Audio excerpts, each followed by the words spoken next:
Again, I could be firing on his artillery, but I'm choosing not to. I need to take out as many of his troops as possible. And since he's not firing his artillery at mine, my artillery is under no immediate threat, really. And you can see that he's doing the same. He's killing a lot of my men. And so I definitely need to push my skirmish advantage. Right now I backed my skirmish troops up, hoping to draw his line infantry in and give me the first volley.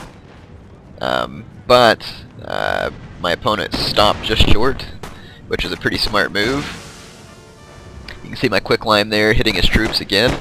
Here's some of my land and shoots and using their great range advantage. They're engaging these Prussian Fusiliers. Pound for pound, these Prussian Fusiliers are better skirmishers, but because I have the range advantage, I can push that issue. And so my opponent's getting sick of me skirmishing his troops, and he's going to do exactly what I want him to, which is to move up. And my skirmishers are now going to attack his troops and get some good shots in before the line infantry engagement begins. And I need that badly, because his line infantry is every bit as good as mine, plus he outnumbers me by a couple of units. Let's take a look and see how my artillery, what kind of effect it was having. Well, I lost where those troops were at. But in any case, here's my opponent's general. It's just a general staff unit. And he's going to, yes, he gets more troops by not spending as much money on his general, but in the end he's going to pay the price for, or I thought it was general staff. He's got Count von Gneisenau. So yeah, he does have a pretty good general, but not nearly as high quality as mine. Sorry, forgive me there. I was thinking that he had a general staff. My bad. So here, he's pushing on my flank, and all I'm going to do is just hold him off. So I move some troops, and I'm going to redirect my artillery fire to just hold his men off. And again, I have a unit of land and shoots in here, so they're going to be able to fire at his infantry from a great range. And that's going to force him to make the attack and give me that advantage. Now, my opponent did not bring any cavalry, and because of this, I needed to push my advantage. So I charged my cavalry in to disrupt his men, and he doesn't react in time because he's focused on the other flank, where he's making flank movements. So although he started to outflank me on his right flank, I started to outflank him on my right flank. So sometimes when your opponent begins to flank, you can counterflank, and because I had my cavalry to run distraction, I was able to make a more effective flanking maneuver. And here's his general, his general and some of his skirmishers, and so I immediately charge my Uhlans in, and I'm going to try and kill his general and these skirmishers here as well. Now, I do only have light cavalry, so they're not going to be too great in an extended melee fight, but they will be pretty effective on the charge, and I did catch these units on the charge. So Count von Gneisenau's unit is down to 5 men, and his skirmisher units are being depleted as well. Alright, and there went Count von Gneisenau, and so now not only did my opponent not have as good a general, but his general's dead, and you can see me pushing his flanks hard at this point, very hard. And because of the blow to their general and being outflanked, the cavalry attack, his troops are in a mass rout basically right now. And look at the morale of my men. The morale of my men hasn't even faltered.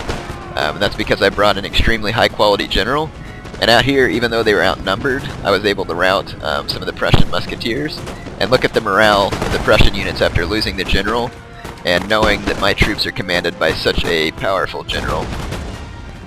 So his morale is definitely faltering. The Prussians are being routed from the field, and now they're under artillery fire, infantry fire, skirmish fire. They're under all kinds of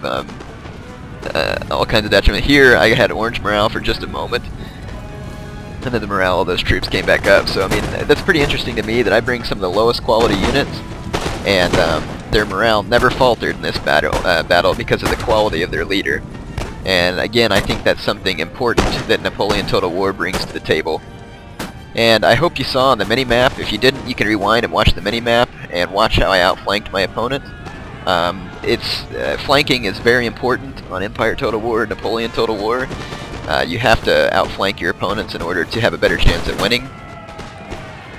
And whenever my opponent made a flanking move, I knew his attention was focused there, and so I made a counter-flanking move on the side of the battlefield where his attention was not focused. And it caught him off guard and was able to give me the advantage, even though I was numerically outnumbered. And also he had more artillery than myself as well, so I overcame two huge disadvantages. He had me outgunned with artillery, and he had me outgunned with line infantry. And my Lancers are finally about to bite it. They've had a little too much. But the last of the Prussian troops is routing, and so I'm in good shape at this point. And there's a couple of regrouped Prussian units, like out here, but pretty much this battle is over. My opponent's troops are in disarray. So again, this battle was fought on medium funds, and one of the things that I like about medium funds is that it gives you the ability to micromanage your troops better, because you don't have quite so many men on the field. I'm going to go ahead and fast forward to the results screen, and I'll let you see the results. Here are the results from that battle. You can see the stats. I'll let you take a look at those, and here's a few of my unit statistics in case you are interested. Hope you enjoyed the battle. Good game to my opponent, and I will bring you more battles soon.